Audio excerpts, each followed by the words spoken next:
Welcome back, everybody, to our next session on upcycling. My name is Geraldine de Bastion, and I have the honor of being your stage host here today at the Fashion Sustain stage at Neonit. I am very excited about this next panel because of the people on it, but also the topic that we're discussing. Upcycling is kind of everybody's darling at the moment. If you Google all these top trends in the fashion industry, blog posts, upcycling comes up in every single one of them and is really one of these topics that shows how much this whole field of sustainable fashion is moving further into the mainstream and definitely into media attention. But then the question is, what is behind that, and how much sort of greenwashing is happening under the title of upcycling, whilst producing and overproducing new garments is still very much what fast fashion industry is all about today. So we want to take apart the field a little bit and look at some of the initiatives that have been sort of at the forefront and around for a long time, but also some of the new dynamics in the field.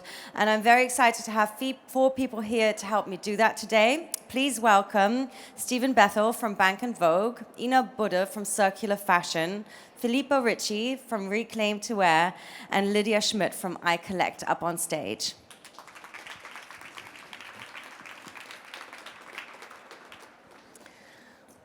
Welcome to all of you, and thank you very much for being here with us today. Maybe 2 of you here and 2 of you there. Okay, there you go. Yes, welcome to the Mint Couch. Thank you. Let me start off the session by just giving 1 or 2 sentences of background on each one of you before we kick off the debate.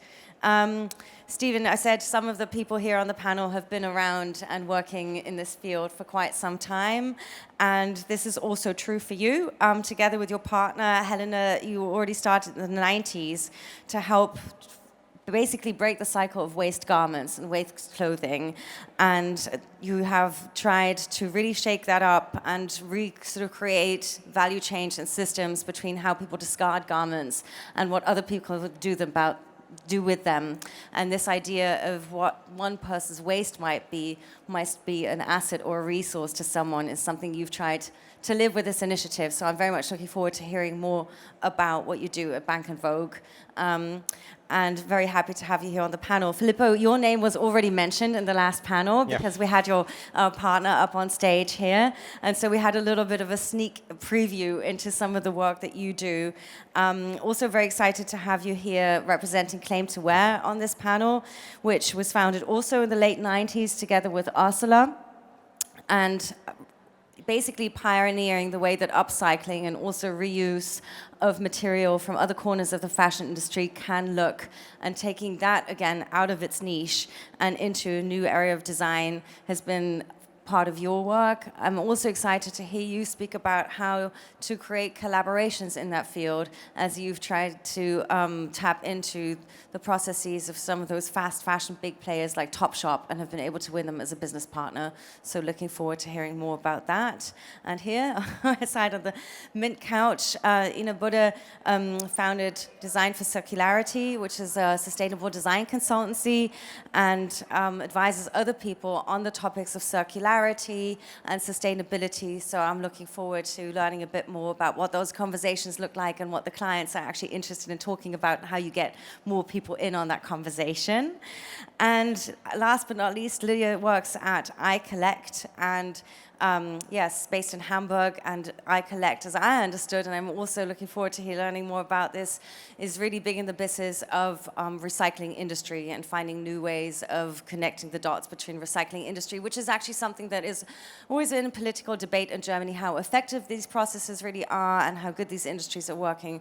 So very much looking forward to learning on how I Collect works more. And that's my round of introductions. Again, a warm welcome to all of you here on the panel. Let's start with a general opening question to all of you. When do you think was the point in time where upcycling sort of left its kind of homemade niche and started to develop its own design language and really move into the limelight of design? You want me to start?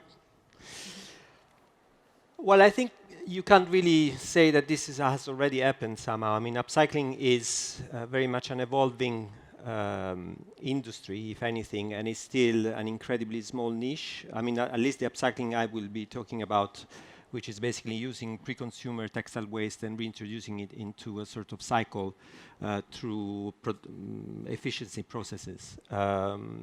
It's something that the industry hasn't yet picked up, if not just for some sort of niche collections. It is true that it is very strong within the young and small designers, and sometimes it happens more as a need than as a decision. Somehow it's easier to get hold of materials through looking back and recycling material that other had left behind, and that becomes a bit of an addiction for some people, and then that becomes a more of a sort of solutions. And but I would say we are still very far from seeing any sort of efficient upcycling process being introduced within the industry. Probably you know more than me on that, but it is something that is happening for sure. We've been around for a while. We've seen it sort of starting. We think that somehow we help starting the trend. I'm hugely positive in meaning that I'm sure it's going to come into action because it's a need solution somehow, but I don't see it yet being part of a scalable industry.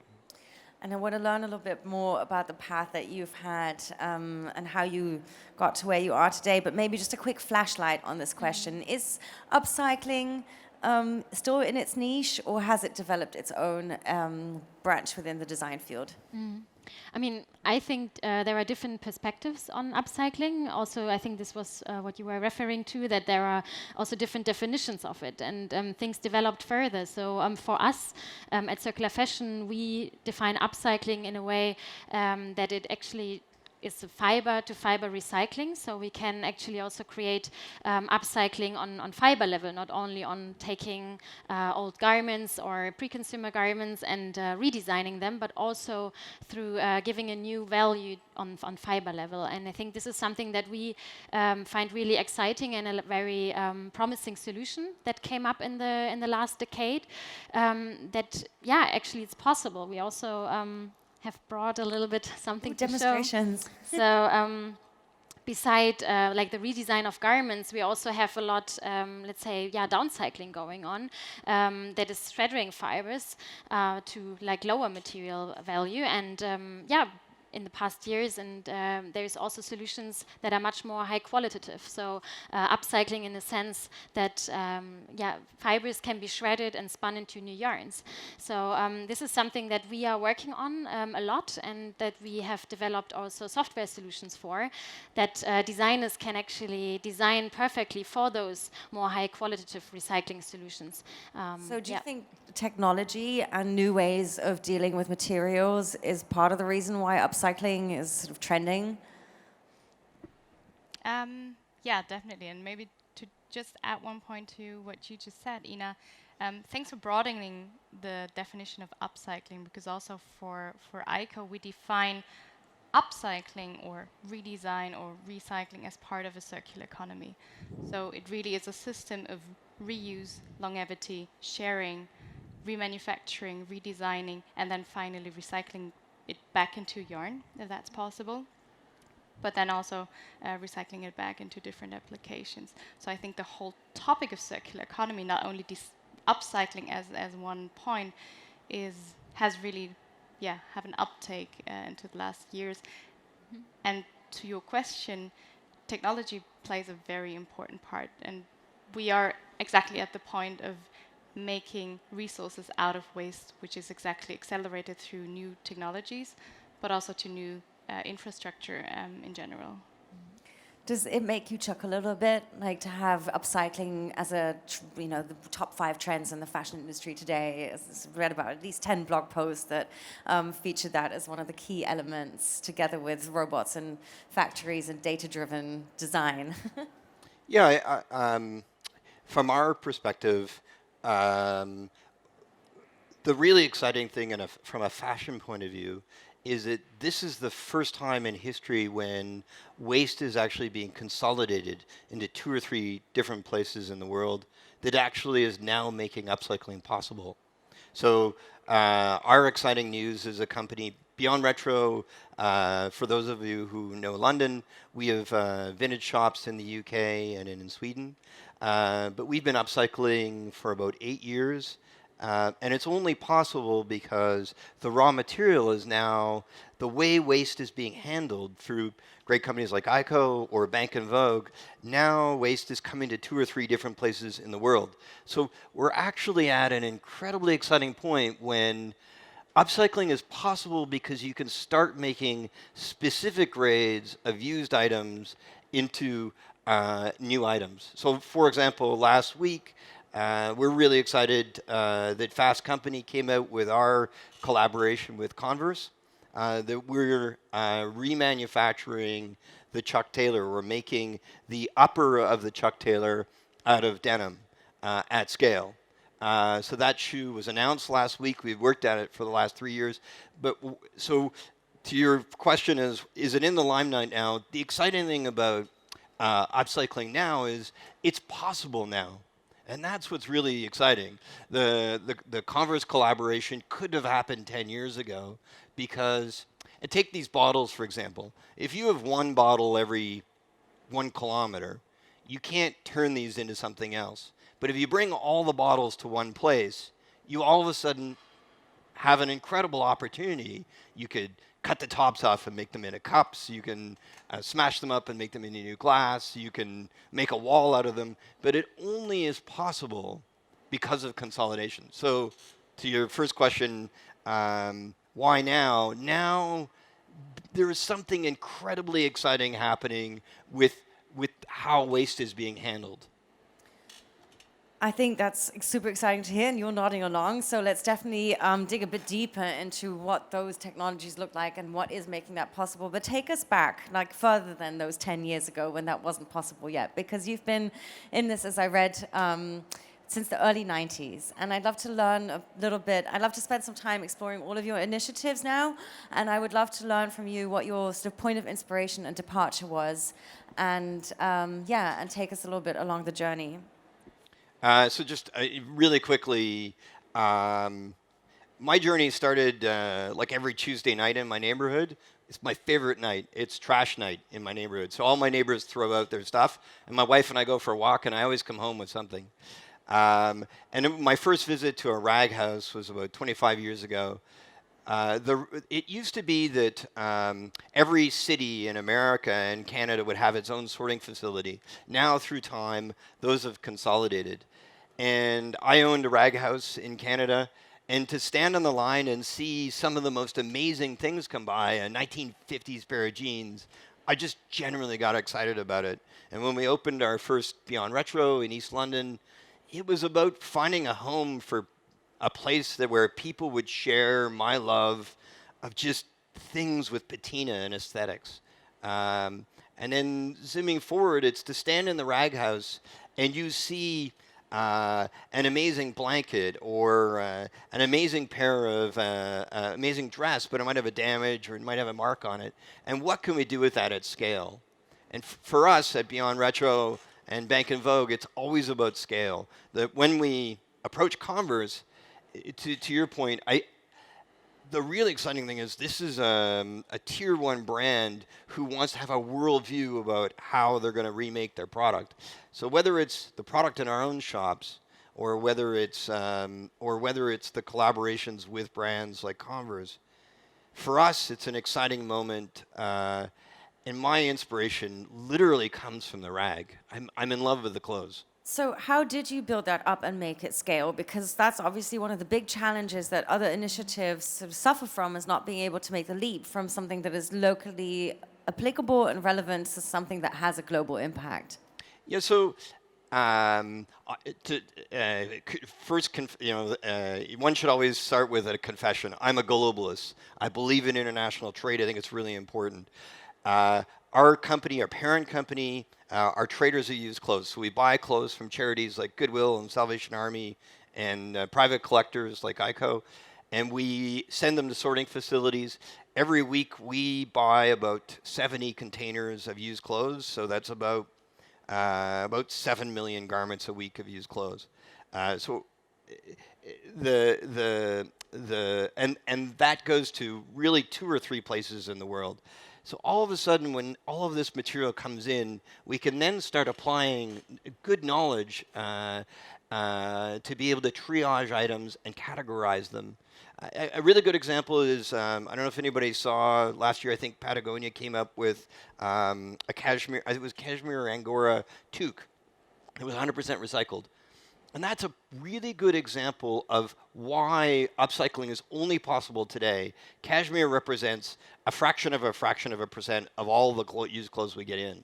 But if it's all spread out through different rag houses in Europe or in America, you'll never be able to get a container of used cashmere. But it's completely possible now because of the consolidation. And now they're able to make, as Patagonia last year came out with, a cashmere toque that was 100% recycled cashmere. And lastly, before we move on, obviously to come back later, where are you at now? What is the scale that you're being able to operate at and impacting now? So for our own stores in Beyond Retro, we're making 15,000 garments a month. This fall, we have a collaboration with Urban Outfitters and Beyond Retro that will come out, that'll come across all of Europe, including here in Berlin. That'll be another 20,000 items. But the collaboration with Converse, where used is an input to new manufacturing, those numbers are astounding. And really, really exciting about the opportunity to be able to demonstrate to everybody else, this is fucking possible. Like, we couldn't do this a few years ago. This is genuinely, we're doing it, So, anyhow. We have a bunch of questions related to how this consolidation takes place and why that we can hopefully get back to. But I would like to ask you the same questions, Filippo. When you started out in '97, what was the world that you found yourself in, and what was your point of inspiration to start doing this work? Well, in a way, there is a similarity, completely different sort of segment of the market, but we also end up, my wife started a brand. She really started for one single item. She developed that into a collection. It was very successful, and it was in London at the end of the 90s, so there was a completely different buzz, and the market was more healthy, so you could really build up distribution quite quickly. So from there, I joined the business to help up sort of scaling and growing, and we started to look at how to differentiate, and that brought us to Prato. Prato is a district in Italy, probably it's a district where a lot of secondary market warehouse are based, at least they were at the time. And so that was the first time that we sort of accessed and experienced and witnessed the scale of and the amount of product that were left behind by the consumers, by the public. It was astonishing, it was exciting at the same time. It was very much of a mixed reaction, chilling because you really see what is there, and but incredibly exciting because we could pick up and really start to look at what our collection could have become. And so we started from there, and we started to buy second-hand clothes and start to customize it. So my point here in this panel is a bit different, meaning that for us, upcycling is mostly a not mechanized recycling process. So what we look at is as a design solution.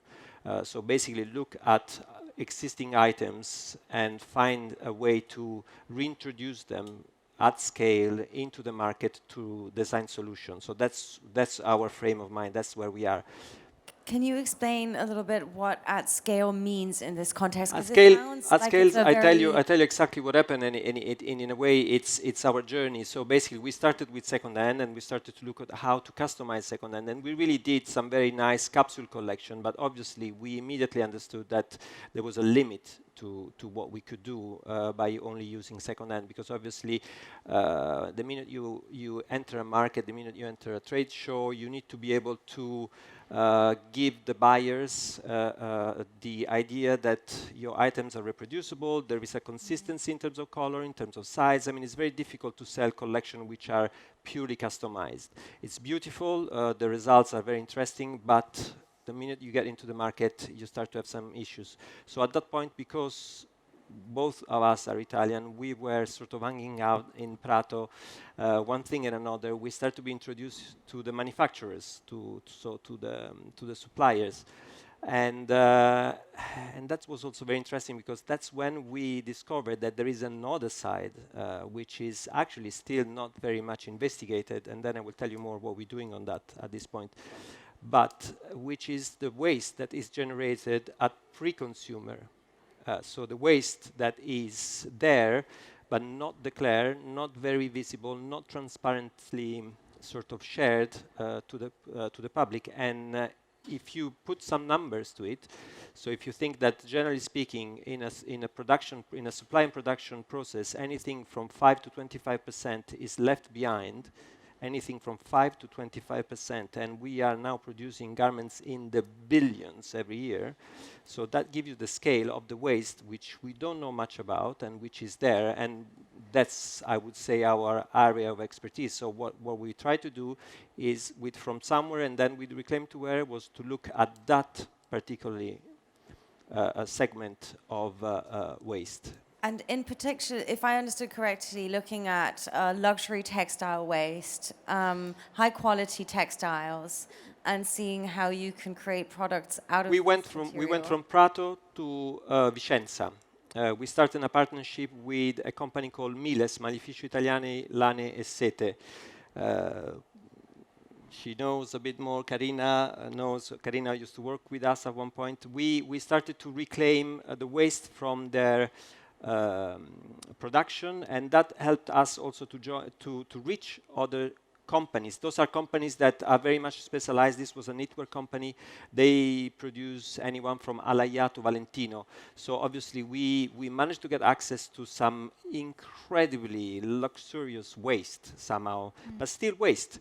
It was anything from color-proof, from test to de-elasticated, stuff that was not used, stuff that was not put into production. Give us a little bit of a jump from there to Reclaim to Wear. Reclaim to Wear. So basically, because of this, we started to develop some methods. You have to have you have to be able to consistently produce with manufacturers that don't want to spend too much time with you for you to explain them what to do. You have to basically adopt their system using materials that, generally speaking, are not systematic to that system. Yeah. So what we did, we spent some years trying to sort of put a rationale to the way that we were operating and managing to create a cycle within the way that waste product was introduced in our warehouses and then taken out as a finished product. And that is our method. That method became our IP, our knowledge, and that was what we started to share with others. So at one point, also because the market is very tough, growing a brand is incredibly harsh, going every year to 3, 4, 5 fairs is very expensive, competing with the big guys, it's a killer. So we thought, you know what, we have something else that we can really start to use as a sort of potential value. And it's maybe more important somehow because it really might really influence and make a difference. And so that was the birth of Reclaim to Wear. Thank you both. I think it's important, as we said, there's two different sort of parts of the conversation, using garments that have been worn and have had a lifespan and reusing them to create something new, and those that were bits that never quite made it into a garment. So just to sort of map out the field. And of course, I want to give you a little bit of an opportunity to come in and explain a bit more about your lines of work. What was your point of inspiration for founding your consultancy? Like, obviously, the time needs to be right to consult people. You need to be able to preach to people who are not already converted, but who are ready to listen.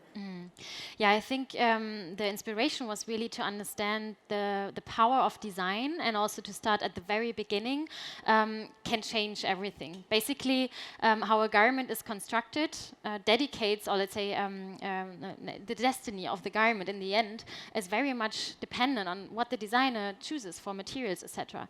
And so along the full life cycle, this is really important, and there needs to be clever and smart decision being made along the whole product life cycle.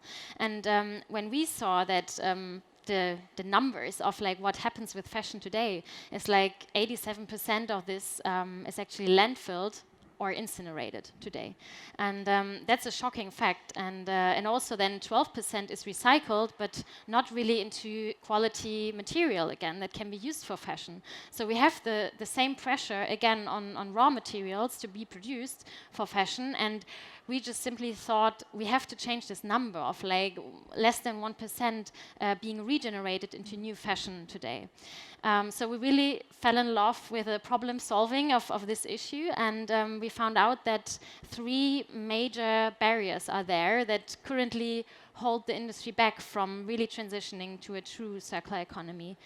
And from our perspective, this is, first of all, the clothes that are produced today, they don't really fit for the requirements of the high qualitative recycling. So they consist of many different materials, have certain chemicals that are in there that we simply should not cycle again and again around.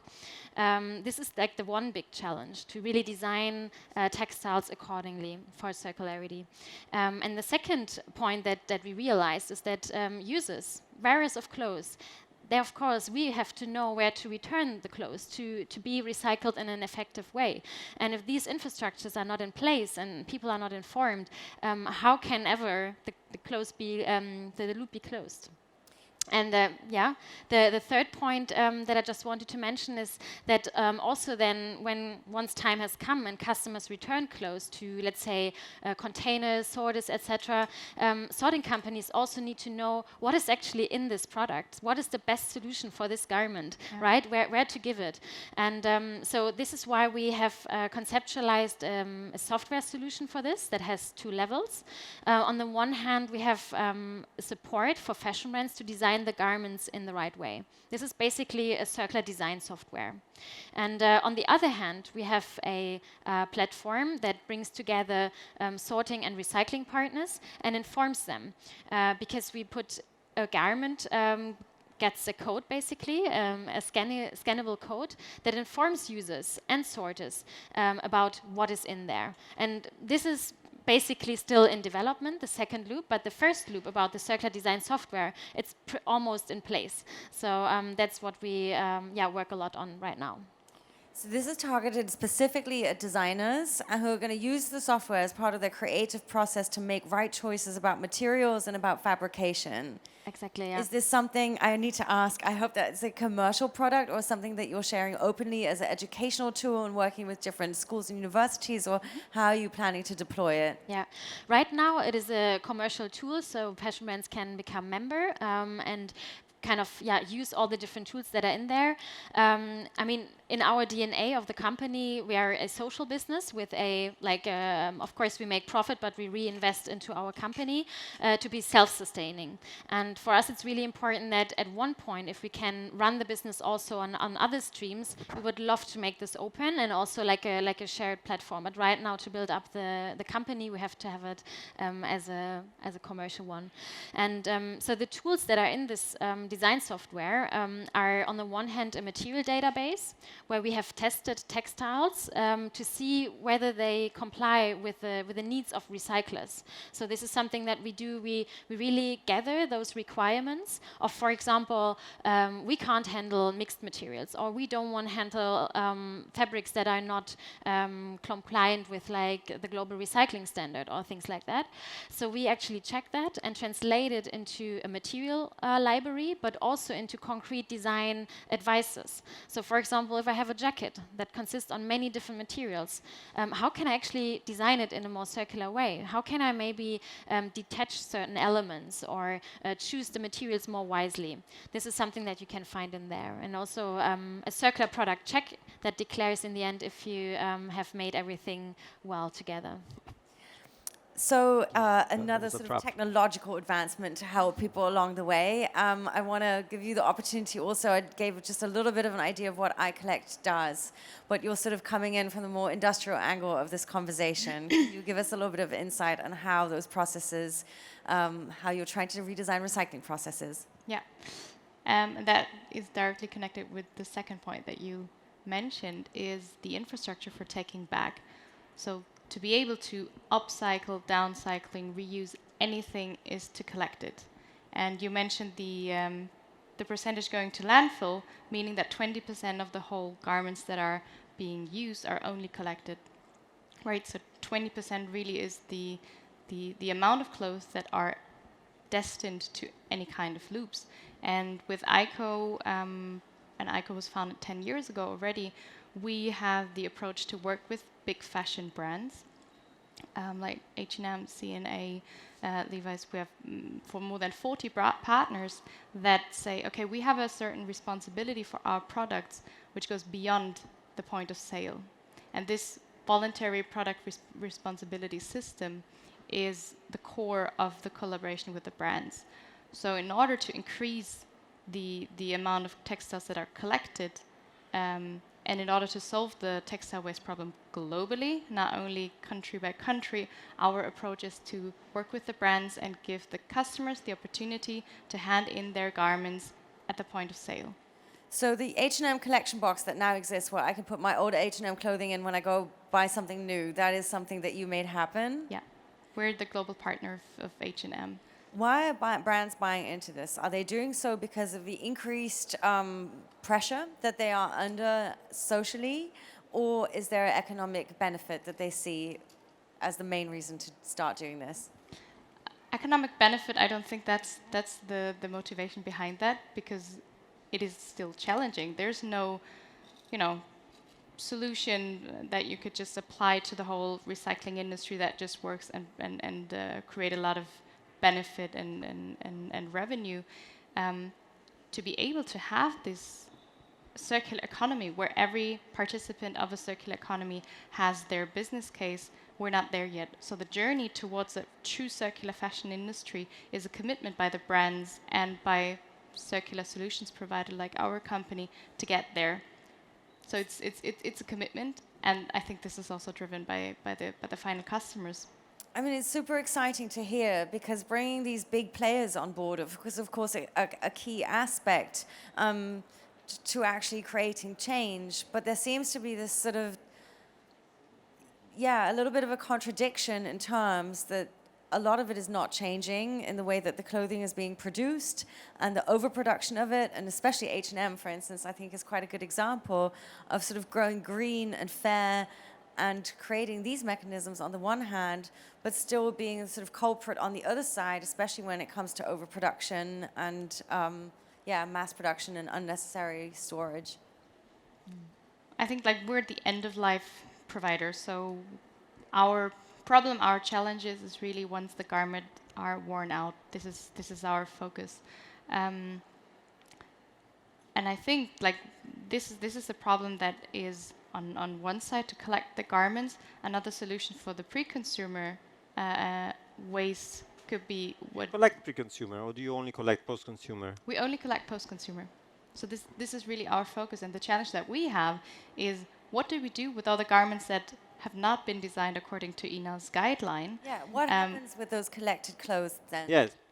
Yeah, so we need to have the first thing that we need to do is sort, because as we don't have a standard for garment tagging, electronic garment passports where we just know where they go, we need to sort them, and still this is being done manually, right? The industry, it's a lot of manual work still. So for example, the sorting facility and the recycling facility that we have in Germany, they have around 400 different categories that they sort in, with 700 mostly ladies manually sorting each item that comes in. And this is necessary because we don't have a homogeneous, nicely separated stream. It's because people just hand in everything, and they wear everything, and everything is produced 10, 15 years ago. And then who buys that? Where does that go once it's been sorted? So the major fractions that is reuse, a second hand, because we always work according to the waste hierarchy, and we work according to the circular economy model. So if a garment is being handed in that is still usable, it is sold as second hand garment. And then we have the recycling fraction. So if I could share some numbers, it's around 60% of garments collected in Europe, for example, collected in this facility in Germany, are reusable. So we have a 40% of garments that we need to find a recycling solution. So for now, we have solutions in the open loop recycling mostly for this fraction, because the technology and the infrastructure is not there yet. But my task within ICO is to use the power of the big brands and to use their appetite for circularity and for using recycled fibers to create together with them an infrastructure and support new technologies within the chemical recycling, for example, which is able to separate the different blends, because we will, for now, are not in the position where we only receive pure materials. We're not, definitely not there yet, and I think also from a brand's perspective, this is something that they wouldn't completely change into only producing mono. So we need solutions for blended materials. Absolutely. Let's get back to innovation and technology in a sec, and let's stay for a moment with what you just said, the appetite of brands for circularity, which, again, like yesterday, there were a couple of moments where I was like, oh, I hope people are tweeting things out there in the audience, because a lot of great things are being said, and this is another one of these moments. At least I saw people getting out analog recording devices to write down the numbers that you shared. So brands' appetite for circularity. Let's go to Topshop and one of your examples. How open was that conversation, or is it something where you? Well, I tell you one thing, which, I mean, because you mentioned it, I didn't want to mention names, but you did, so so I will go straight to the point. So basically, we did a collaboration with Topshop. It was very much a successful collaboration, both commercially, but also because it really managed to sort of embed a bit of upcycling culture, which to us is also an introduction to a much wider approach to sustainability, we believe. But anyway. I tell you a little episode just to give you an example of how far we were, and maybe we're not anymore, but at the time it was quite astonishing for us. So we were sitting at one of the first meetings after that the collaboration was sort of signed and off, and with some beautiful people, very interesting, very open, very the head of buying, head of I think head of design, and head of technical materials. And so we were talking about how to start to identify the streams and what really to do, and how to then go back to the suppliers, identify the right supplier, and then start the collaboration. And so we were there describing the sort of production process, and we were then get to the point in which we asked, so basically, when you produce a run of shirts and you order the material, and the material gets to the supplier, and the supplier produces your shirt, and then eventually you place your order, and your order is segmented in such a way for which you're going to get a certain amount as a first drop, and then if the sales are positive, then you immediately confirm a second drop, and then and that's how it roughly works. What happened to the material that somehow sometimes is left behind? And mostly the question there was, who owns that material?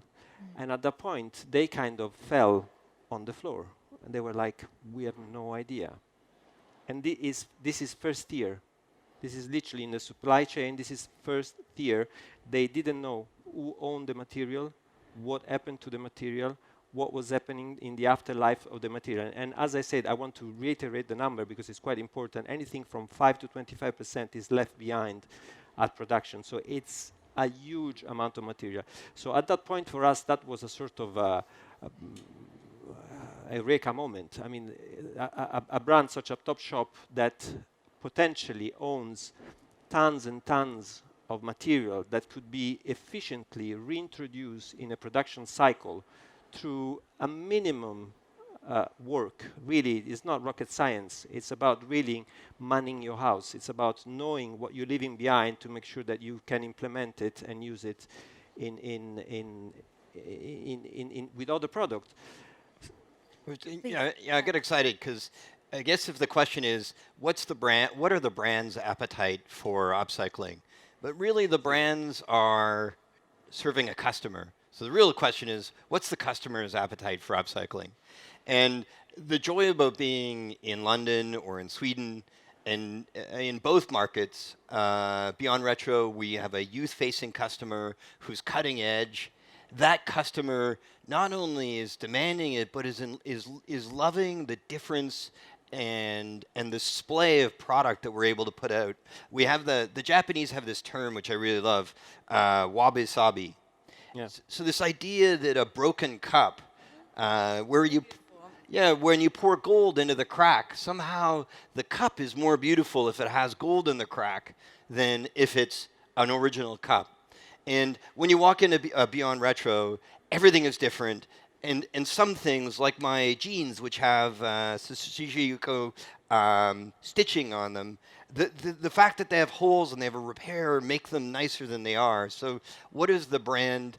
I believe that the Urban Outfitters, our collaboration that comes out in the fall, they're responding to an excitement about filling the crack with gold and making a beautiful thing out of something that's broken. But if I can finish very quickly, I completely agree with you, and that was the philosophy of our brand. But here, with these guys, we were talking about something completely different. We were talking about for sure, absolutely, absolutely about absolutely, applying some efficiency to their production model. Really, it's again, as I'm trying to say, it's not about really producing an upcycle collection. It's about simply knowing what you're leaving behind to make sure that you can use it for next collections. That was it. And even that stage was not at all. In the best of cases, that's a win-win, right? You can win over the company because they're like, well, we can save money and make money out of something that would have been waste. And you can win the customer because they're like, oh, I'm saving the planet and wearing something super cool.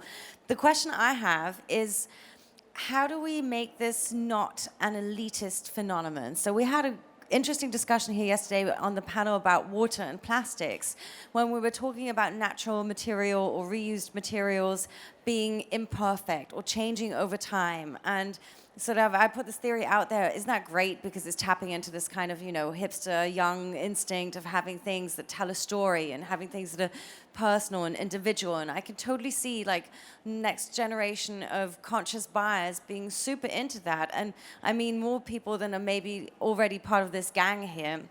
But how do we make that a mass phenomenon? How do we make that something that not just people who are buying at Urban Outfitters and looking forward for those bits with quirks, but people buying at Primark are interested in as well?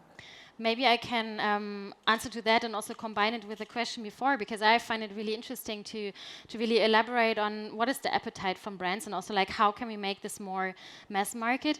I think it's really about realizing that we can't. It's not about asking if you want to become circular. It's really about realizing that this is the only long-term solution. And companies that we are also working with, for example, Hugo Boss being one brand of them, realizing that a linear business model will not sustain in the future. So the question is not like if you do it, it's more when do you start? And it's really, really urgent to do that. And so I think it's also less about talking that the need needs to come from the consumers, but more realizing brands that create circular products, they're actually regenerating their own raw material of the future. And they have to realize this, that it's not about just taking all the materials that have been produced, let's say, decades ago and like regenerating them, but also the things that they produce today. They basically decide about the quality of what is available, recycled in the future. Yeah. So I think realizing this, it will become mass market. It's only the question like how can we kind of, push further that they realize it. Do you think this is going to happen on its own through innovation and business models like the ones that you're proposing, or is this not something that requires sort of a more forceful approach? Like I wish there were protest campaigns bringing crates and crates of empty plastic bottles to all the Nestle offices around the world and sort of drilling home the fact that all industries should be responsible for thinking about a circular economy. Perhaps this is something that the fashion industry is actually quite ahead on. I think that really is circular economy will never be driven by one factor. It would not be driven only by the customers. It will not be driven only by regulations. It's a concerted effort of all stakeholders involved. And but maybe regarding to the brand's motivation, I think it's an appetite on one side, so it's a pull factor. But there are push factors that push the brands doing it. And I think we're like in the initiative of Make Fashion Circular together, initiated by the Ellen MacArthur Foundation, and also within our role at the Sustainable Apparel Coalition, where we also talk a lot with the brands. We learn that the current political development, especially in the EU Commission, which has new legislation in the pipeline, is actually a very important factor for the brands to get at least engaged in what is circular economy, how is it a challenge, and how is it an opportunity for me. And EU Commission, I mean, they have a lot of regulation introduced for plastics, for electronic waste, and yeah, maybe textiles is the new plastic. Yeah, I totally agree to that. And also we were, for example, at the EU Innovation Forum on Circularity in Textiles in Vienna this year, and invited to share some thoughts about what we think would drive this actually. And I think it's super important that we consider, on the one hand, each product should basically have a passport about what is in there and how it can be recycled. This is so important to actually make it work. And also, yeah, I mean, it's so important to see also recycling quotas and extended producer responsibility being implemented. And I think, as you said, it needs to come from both sides. So on the one hand, regulations supporting this development, but on the other hand, and this is something that we also try to push, making it easy. Like our design software, for example, it should support the designers in the moment when they take the decision, and it should be the easier decision, because it's so easy to take unconscious wrong decisions or things that you have always done like this, but really providing solutions and information at the very point when decisions are made, I think it's crucial to really make it easy. I didn't want to interrupt. I was just making a mental note to tell you there was a lady on a panel yesterday with a blockchain-based initiative about how to tell a product story and information about the product from an organization called Loopholes. So maybe, in case you don't already know each other, that's part of that conversation. You were both heavily nodding along. I'd be interested to know at what point, do you also see this pressing need for other regulatory frameworks, this kind of EU regulation? You said there's a lot of things that have changed in the playing field to enable this. What other factors need to come into play, maybe from a more political point of view? Yeah, so full confession, I'm Canadian, and we often just do what the Americans do, which is a little bit of a problem. But luckily, not always. But in terms of an industry perspective, our phones have been ringing from French brands because of the law that is being put in place that they can't burn their unsold goods. That in of itself was a really smart piece of legislation. Then the tax that they are imposing on garments, and there'll be a lower tax if there's a recycled fiber content. I feel as if all of this are good progressive, you know what we're going to do? We're going to tax people who smoke, because basically, you know, fast fashion is in that category. And I feel like that's probably above my pay grade, but there's some really smart conversations that are going on about how do we create a regulatory environment, to your point, and I think that's a really good point. It's yeah, there's got to be a cool factor to it. Yeah, the brand's got to do it because they know they need to. There's also got to be a little bit of a big G push from government. But the point, though, all that aside, is, and maybe this is the Canadian in me, I don't want you to leave this room thinking, I got to wait for government legislation to come, or I have to wait till somebody else. The tools are there for you to design and build product from used, or redesign using it, or design it from the first step so it can be reused, or it can be collected. The tools are there. It's like, the reality is this is not something that's happening in the future. When we talk mass market, I'm sure Converse might get upset by this, but Converse's product is a mass market product. We've proven it's doable. So I don't. I think the government regulation, though, is certainly going to push some of the people that are sitting on the fence, going, we got to get to this eventually, because the brands have a lot of crap they got to deal with. I mean, they got market pressures, they got labor issues, they got try to sell their gear. I mean, there's a lot going on. But the big G thing is always a good thing to push. So one more question for especially this side of the panel before I want to open it up for your questions and comments, which is how we've talked a bit about regulatory frameworks and you've laid out some other factors that have changed. How is technology impacting on the work that you're doing? I could imagine that especially when it comes to sort of smart design and material use, that is playing an increasing factor.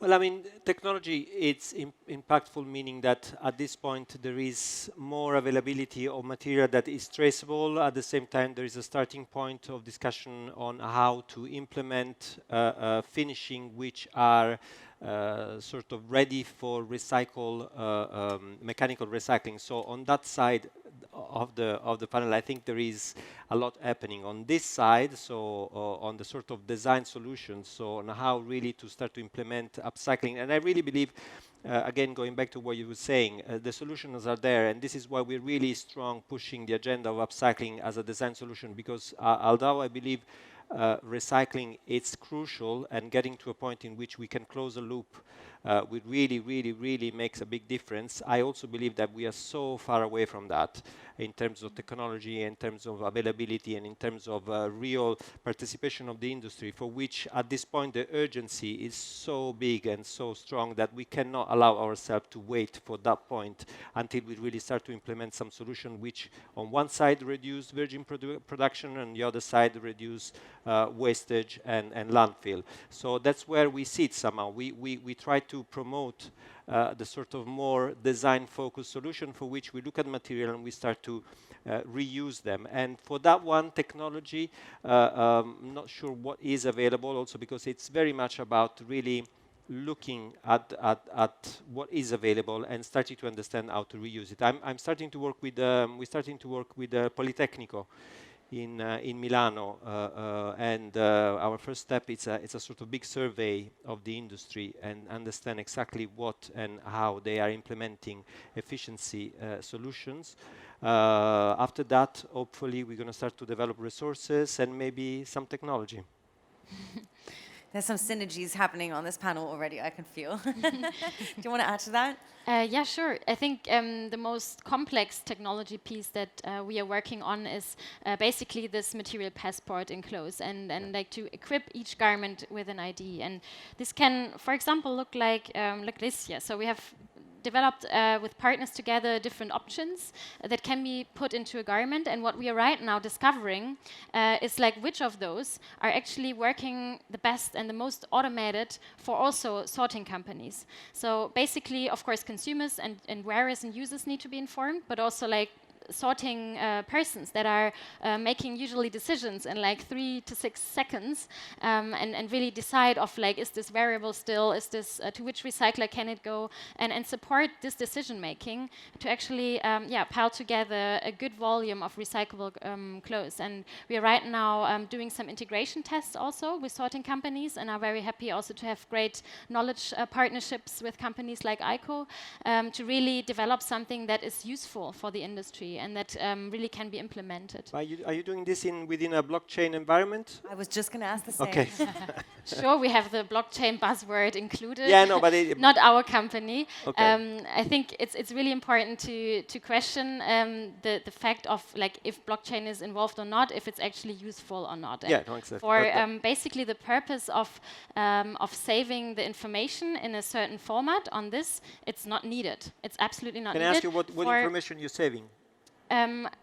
I will first elaborate just to finalize that sentence. So for saving this, it's not needed, but where it's really, let's say, enriching is the whole topic of the supply chain transparency. And this is something really important to us too, but there are great initiatives out there that are already doing so much work in that field. So we were really happy to partner with TrustTrace, which is a fantastic blockchain provider. And for their case of creating transparency in the supply chain, it makes totally sense. So we just have a partnership with them, so they focus on gathering the information, also about the manufacturing, etc. And we do the recycling check and save our information in this other format. So yeah. And what's the information that you currently store or attempting to store? Yeah, so it's very detailed. It's really on material level, of course, the raw material composition, but also which dye stuff was used, which finishes were used, really the whole chemical set, so to say, and also saving how sustainable it is in that sense. So we have really realized that the recyclers' requirements, they have changed over time already. Like first it was only 100%. We only take 100%, and now it's getting a little bit more loose, which is really great to see. But still, it is really important for them to know, is this a really, let's say, chemically equipped garment, let's say outdoor finishes, etc., in a certain way, because it really makes their recycling more complicated and also more expensive. It's not only anymore about can I technically recycle this, but also do I want to recycle this? And I think this is an interesting development. Can I do a little question? Please. Do you also work on design for disassemble? I think so. Do you include also sort of disassemble instructions or that kind of information within? Yeah. Okay. Exactly. So in the product check, we have the possibility to create different assemblies and then to add the information of how they can be also disassembled again. For example, a jacket could have a hoodie of another material, and we have, for example, soluble yarn in there that can be dissolved at the sorting stage, and so the different materials can be disassembled in the end. I'd like to add one point here. I think that's really one part of the story to track, but only the tracking and the information itself doesn't close the loop. So we need not only the technology itself, but the infrastructure for it. And the infrastructure, again, is only created if there's a business case behind it. So we call for all the brands to make the commitment to help this transition, because we're not there yet. And it could be the case that for a period of time, recycled materials could be more expensive than virgin, right? And this is something that has not been really, arrived in. So I just throw this on the technology point, like 3 points. I totally agree that. So we this year did a on-scale project with Renewcell, which is a Swedish company that uses a chemical process to break down the fibers of cotton, and we've done 75 tons at scale of cotton, which they've turned into a mash which is then spun into a new yarn. And the big barrier, we were at the Innovation Forum and they said, look, we're able to do this at scale. We can get the product, this is doable. It's expensive and the brands are pushing back. But I think on the technology front, I feel as if, and maybe this is just because my favorite place is in my factory working with the clothes.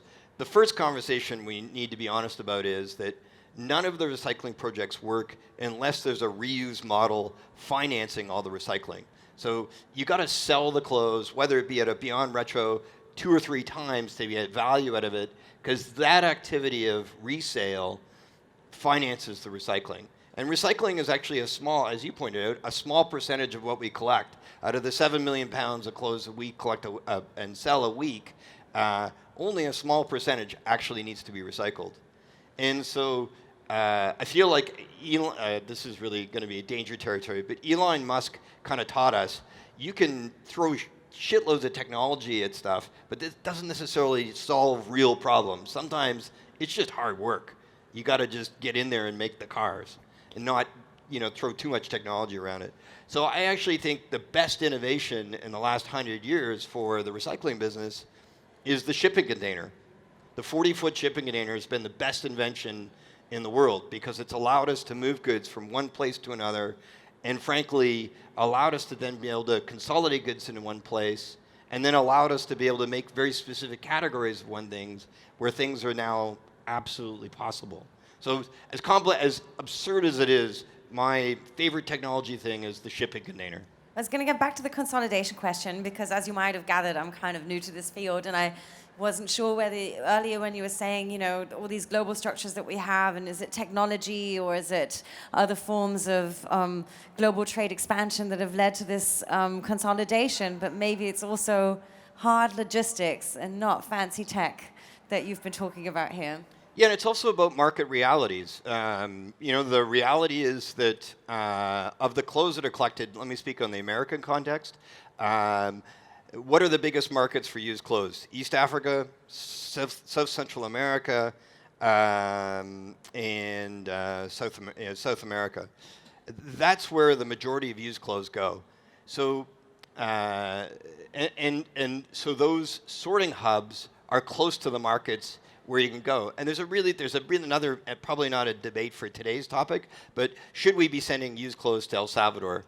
Right, because I mean, even though this is, I hope you agree the last hour has gone by very quickly. We do have a little bit of time left, but probably too much to deal with. But looking at these things of a global issue is very much also what this conference is about. And this it's one of the weirdest industries out there is the used clothing industry, and the way that we are... We're not that weird, it's okay.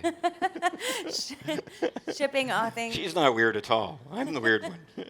But it's like, we've talked about this also in other points in the panel. We ship our e-waste materials to Africa. We also ship our used clothes to Africa. And obviously we have an impact there with the things that we do, sometimes ecologically, but also economically, and the kind of let me finish the El Salvador story, because I think it's a really good example. El Salvador has a 7-kilometer long factory where they make Hanes t-shirts. So if you own a Hanes t-shirt, it was probably made in El Salvador. And I think they make something like 500,000 t-shirts a day in El Salvador.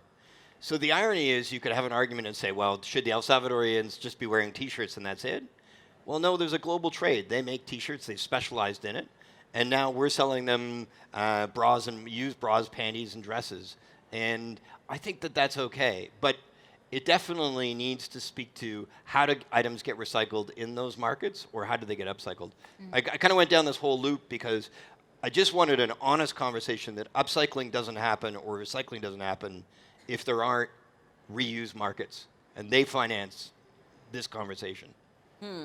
I would actually love to get into a more in-depth conversation on exactly this point, because in the beginning you said you're a believer of like open and global trade systems, and I'm totally with you, but they're sometimes not very fair, and I think this is one of the great examples how they're not. Like, my garment comes from Ghana, and fabrics created in the region are fantastic, but they're also mostly not being made there anymore because the market's been swamped with our used clothing. Well, it's actually, and the irony is actually, Ghana's a really good conversation. So I lived in Ghana for a while. Most of the West African, you see African prints come from Holland, where they used to try to make them to sell into Indonesia. The Indonesians weren't happy with their quality. So all the African prints aren't actually made in Africa, they're made in Holland. So, look, the reality is that I am a globalist, and the Ghanaians, Ghana's a wonderful market for used clothes, but also a wonderful market.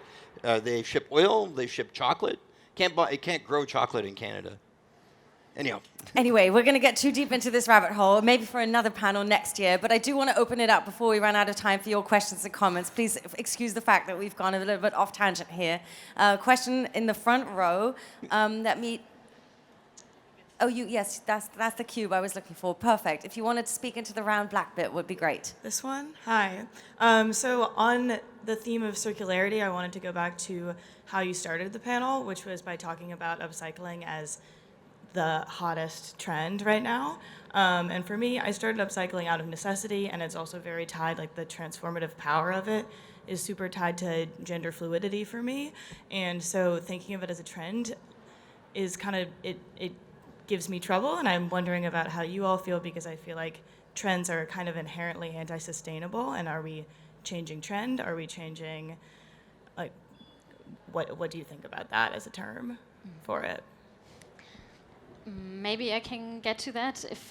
So from our perspective, and I think it's really important that it is for a certain time trending, so to really get a volume behind, because also taking up the point on like market realities at the same time, I think it's a good question to ask, like why, for example, the fabrics produced by Renewcell are still so expensive. And it's because we have less than 1% of all fibers being recycled and not the structures being in place so much. It's also economies of scale, and really thinking about why, for example, cotton has the price that it has, with more than 30% of the market production, and polyester more than 60, and so on. I think it's a good question to ask. If it's trending for a time, we can actually push for more, and so also prices get more interesting, and everything will basically take off. So I think it's not a bad thing in that sense if people are talking more about it and actually jumping on the train if they feel it's just a trend. However, just kicking it off and put some volume behind, and it will bring us there. Yeah, I totally agree. You don't reach impact and scale without someone being excited about something. Yeah, but also, I mean, think about sustainability. Sustainability was a trend 5 years ago. And we've been out saying, listen, it's not sustainability that is a trend, it's mass production and mass consumption that is a trend. We never really mass produce and mass consume the way we did so far. So I think, as you're saying, it's important to be a trend sometimes and then to establish. Plus, I think there is a dichotomy. It's a trend. Yes, it's a trend in terms of putting some picture on a newspaper or on a magazine, on a blog, but there is an industry behind that is really starting to roll and work, which is not really a trend at this point. So like some trends go away, but some, like a movement, you can't start it without the trend, at least in the fashion world. Another good tweet right there. Did you want to add something? No, I first of all, I think I love how you said that you started at a necessity, and that's actually why I think this is going to stick around, because it is completely necessary. Yeah. And so, to be honest with you, like my hat off to you, because you're the hero that will start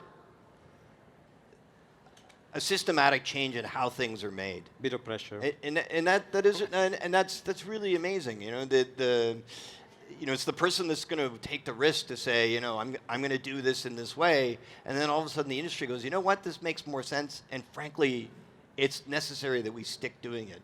So, you know, from my side, well done. Do you have a question? Can you pass the cube right along, please?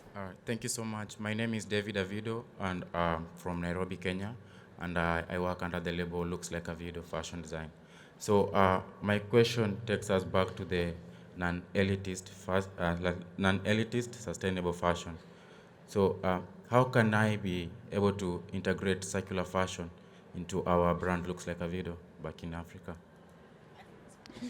Okay, with pleasure. So I would consider 4 key points. So first of all, make sure the materials that you choose have the ability that are fulfill a material health, that are really sustainable and also able to be recycled.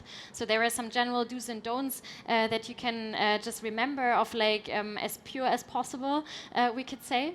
And then the second point being, like, how do you combine the textiles, the design, right? The construction of the garment.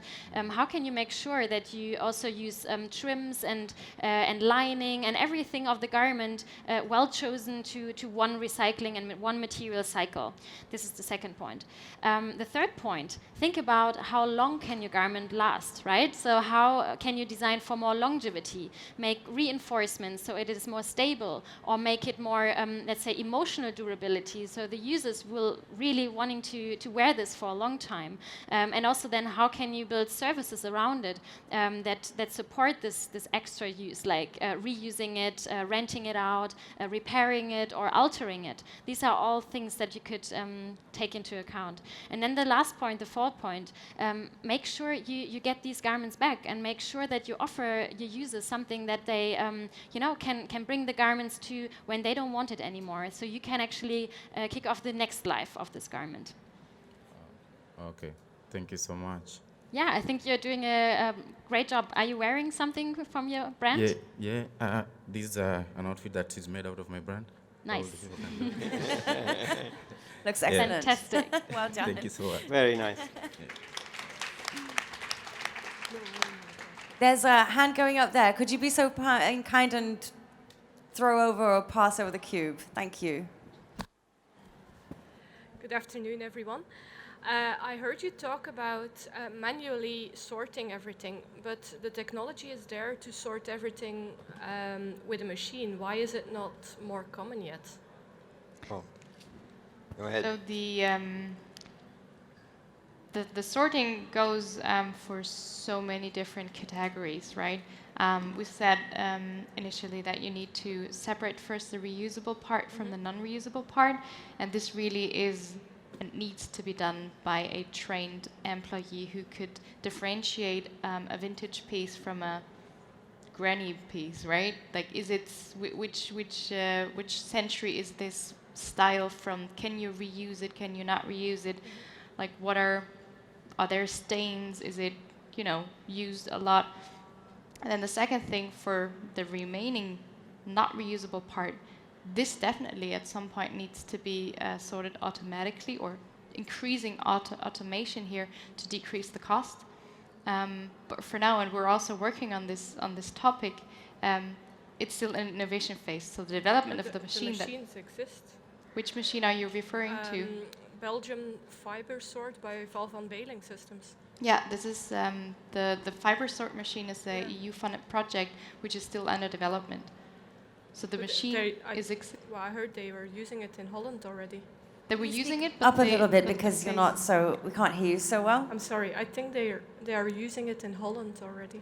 They're using it, but it's a pilot machine that is built up at a Dutch sorting facility, and the project of financing and developing this technology further, I think it's finished July next year. Okay.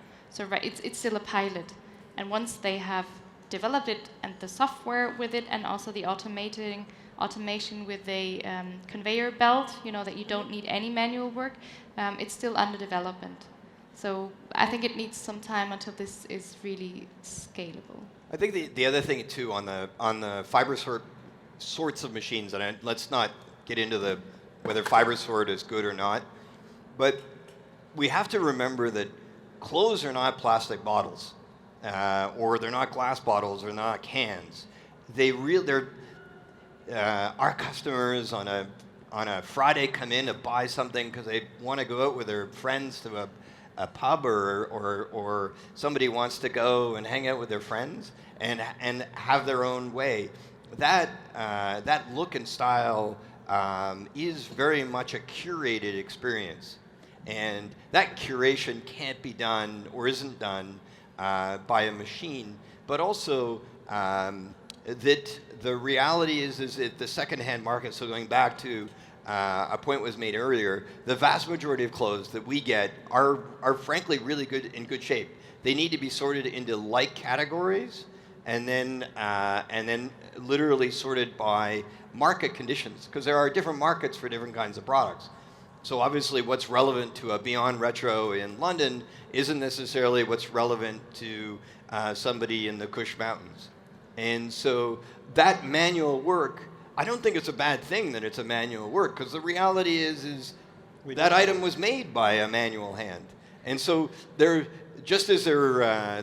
for years been trying to figure out automated, computerized sewing machines. You know, the reality is that this is good that there are a lot of labor involved. And so we just want to make sure, I think it's an important point, going back to the Ellen MacArthur Foundation, we make sure that we carefully go through the value hierarchy. Can the item be reused in a local market? Can a charity resell it and make money to help a charity in the community? Can somebody sell it in a high-value thrift store? Can somebody sell it in another local market? Can it be reused? And so right as it is now, the fiber sort technologies are not about reuse, they're about recycling. And reuse is a critical component, and it's the first step before upcycling. Yeah, I meant it more like a completely end-of-life solution, and my question was maybe more towards... Yeah, that's fair enough. Yeah, fair enough. Sorry. Are there other questions or comments out there? Right in, okay, one right in the front, one right in the back. We have time for both of you. Person with cube, do you want to pass it on, and then somebody over there can throw it to the lady in white? I know. It's on LDs. Perfect. Oh, nearly. Nearly. Thank you. Hello. I'm just quite interested to know from in terms of a lot of the manufacturing in emerging economies in Asia. So how do you try and mainstream some of these innovations, especially when a lot of the innovations are here in Europe? and trying to bring them into some of the production hubs and other initiatives to try and connect the two? Is that for somebody specifically or It's general? just in Okay, general. I'll go first. pick it up. I think circularity or circular economy as a really system has the potential to rethink global fashion supply chains and rethink where material is sourced, because it's sourced where other people throw things away, which is mostly in the Western, more wealthy countries where the most clothing waste is generated. So this is your new cotton field, right? Making the customer your supplier in a way. And then the technologies for recycling are currently developed in Europe or US, and also maybe in Hong Kong and in Japan. But then in the future, you could maybe think, okay, maybe we can put this recycling technology that has been proven in Europe to another country where there's also waste, and then just I don't know how the circular supply chain geographically will look like in the future, but it is a potential and it's an opportunity to completely rethink it.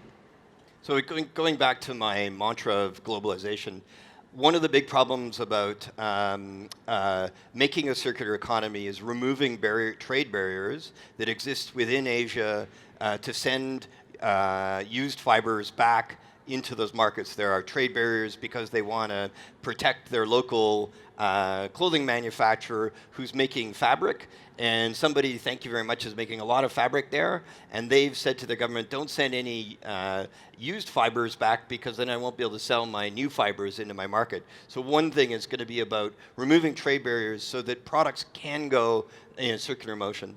But the other thing is, and which is going back to the Converse conversation, if you read the Fast Company article, which I would encourage you to do, one of the really exciting things for this process was about trying to figure out how could we take the product from our industry, which is the used clothing and sorting industry, and fit it into new manufacturing in the developing world. That was a really exciting process, and I think you'll see a lot more of that going on. So trade barriers have got to come down, but also people literally have got to go to those factories and fit two weird, different industries together, which is happening, which is an exciting time when that happens. Throw or pass, whichever you prefer. Woo! That was well done. Well done. Thank you very much, and thank you for these great quotes you said. My heart jumped several times up because I got so excited. I have a question because I'm starting out a brand, and it's about recycling industrial fabrics in general. And so when you said the first step is to use materials which are possible to recycle or to get into a loop, there are also materials which are not supposed to be recycled properly, like PVC and layered stuff, and you maybe know that. So do you think it's good to do it as consequent as possible, at least, or just leave it out and let the dinosaurs die who just use these materials, for example, like the Darwinian point of view maybe, or until we get there, to use what we have as long as possible is a good way? And what steps would you recommend for a brand just starting up to help also to pay attention to these issues? Great question. I think there's probably no right or wrong to this, but what our approach is basically to really see it on a timeline and be, of course, as consequent as possible, but not making restrictions on, let's say, the longevity of a garment, because there could be conflicts of the same aim, like making it longevity or like long-lasting as possible and recyclable. So have both in mind, and always try to be innovative in how you could replace it. Not seeing it as a, let's say, limitation.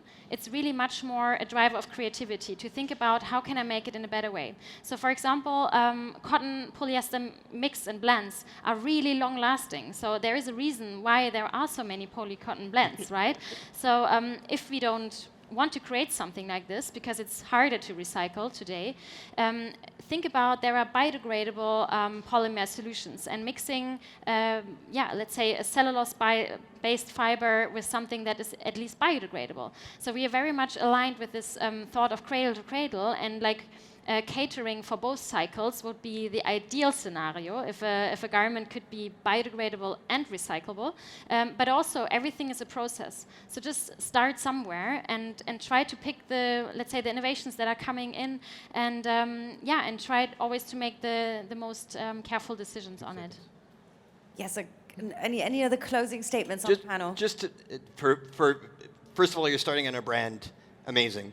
But most important thing, don't get caught up in the process of recycling something. Get caught up in the process of making a product that your customer is going to want, and then recycle something.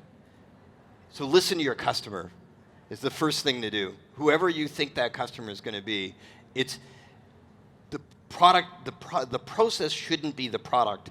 The product should be an engaging product that your customer is going to lap up. You solve that problem, the other stuff will solve itself.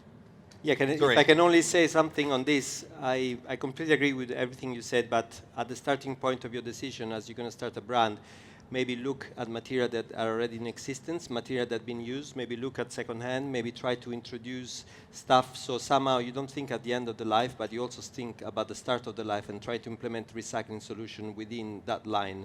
So that will help somehow to sort of slow and lower your impact.